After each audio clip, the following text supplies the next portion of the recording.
Hello all. మా రాయలసీమ వాళ్ళకి రొట్టె చేసుకోవడం it's part of our life అండి. చాలా ఈజీగా అండ్ సింపుల్గా తయారు చేసేసుకుంటాం మేము. అయితే చాలామంది రొట్టె చేసుకోవడం చాలా కష్టం, కాల్చే లోపలనే విరిగిపోతుంది అని అనుకుంటూ ఉంటారు. సో ఈరోజు మీకు నేను చాలా ఈజీగా రొట్టె పిండి కలుపుకోవడం, రొట్టె తట్టుకోవడం అండ్ రొట్టె కాల్చుకోవడం చూపిస్తాను. Let's start.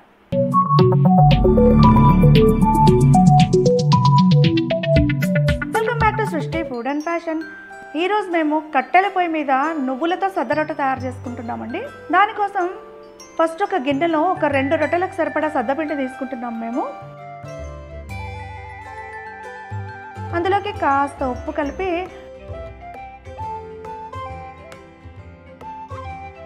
కొద్దిగా నీళ్లు పోస్తూ పిండి కలుపుకోవాలి.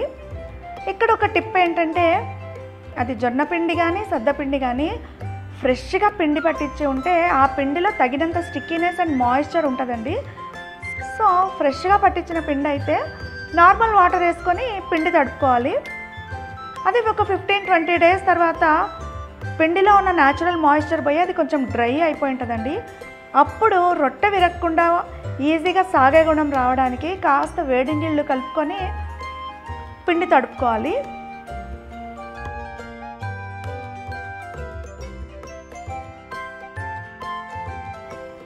ఇలా తగినన్ని నీళ్లు మధ్య మధ్యలో యాడ్ చేసుకుంటూ పిండిని బాగా కలుపుకుంటూ పిండి అదును చేసుకోవాలండి. యూజువల్గా అయితే మనం చపాతీ పిండి ఒక 20-30 మినిట్స్ పక్కన పెట్టేస్తే మనకు అది సాఫ్ట్ అయిపోతుంది. కానీ రొట్టె పిండి అలా కాదు కదా, మనం ఎంత రుద్దుకుంటే అంత సాఫ్ట్ అయ్యి రొట్టె చేసుకోవడం ఈజీ అవుతుందండి. ఈ వీడియో నేను అసలు కట్ చేయడం లేదండి, అలాగే పెడుతున్నాను. సో దట్ మనం పిండి ఎంతసేపు కలుపుకుంటే రొట్టె చేసుకోవడానికి పిండి రెడీ అవుతుందో మనకు ఈజీగా అర్థమవుతుంది.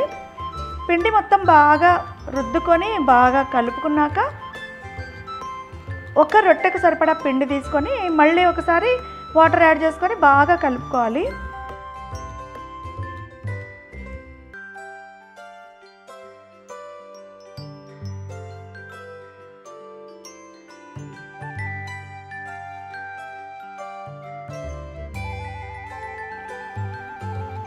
తర్వాత ఇట్లా నువ్వులలో అద్దుకొని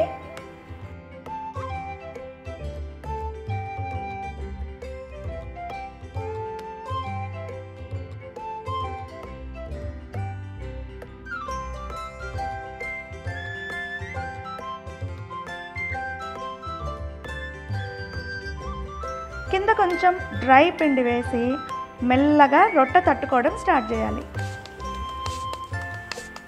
కింద వేస్తే పొడి పిండి కొంచెం తక్కువ వేసినా రొట్టె అతుక్కుపోతుందండి, ఎక్కువ వేస్తే తిరగకుండా ఆగిపోతుంది. సో తగినంత పిండి వేసుకుని చేతులకు కూడా పిండి అద్దుకొని రొట్టెను బాగా తట్టుకుంటూ స్ప్రెడ్ చేసుకోవాలి.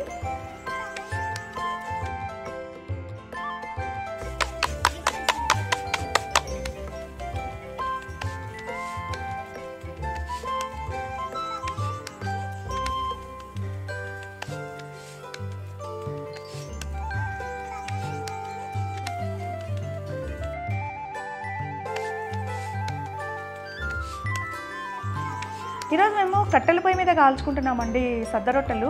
సో పెన్నం వేడైందో లేదో ఒక్కసారి చెక్ చేసుకొని పెన్నం తగినంత వేడి అయిన తర్వాత రొట్టెను ఇలా చేతి మీదకి తీసి పెన్నం మీదకి వేసుకోవాలి. తర్వాత నీళ్ళలో ఒక క్లాత్ వేసి దాంతో రొట్టె పైన ఇలా మొత్తం తడి అద్దుకోవాలండి. ఇట్లా ఎందుకు చేస్తాము అంటే, రొట్టెని మనం కింద పొడి పిండి వేసి తట్టి ఉంటాం కదండి. సో ఒక సైడ్ డ్రై ఉంటుంది పిండి అండ్ కాల్చేటప్పుడు అది ఇంకా డ్రై అయిపోయి విరిగిపోతుంది అండ్ కాలదు కూడా అండి. సో ఇలా నీళ్ళు అద్దినాం అనుకోండి, పైన మాయిశ్చర్ బ్యాలెన్స్ అయ్యి ఈజీగా కాల్చుకోవచ్చు.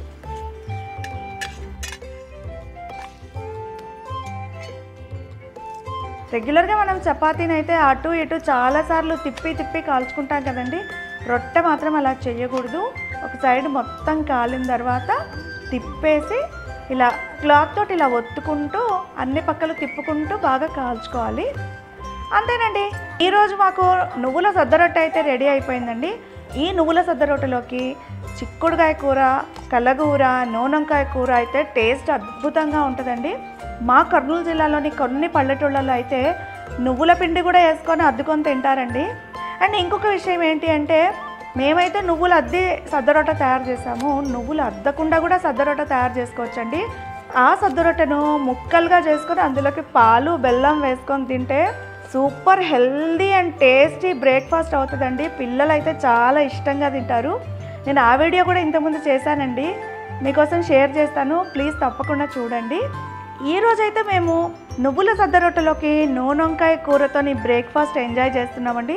మీరు కూడా ఈ టిప్స్ ఫాలో చేసి సద్దరొట్టె లేదా జొన్న రొట్టెను ఖచ్చితంగా ట్రై చేసి ఎలా వచ్చిందో కమెంట్లో షేర్ చేయండి. ఈ వీడియో మీకు నచ్చితే లైక్ చేయండి, మీ ఫ్రెండ్స్తో షేర్ చేసుకుని మా ఛానల్ను సబ్స్క్రైబ్ కూడా చేయండి. Thank you all for watching.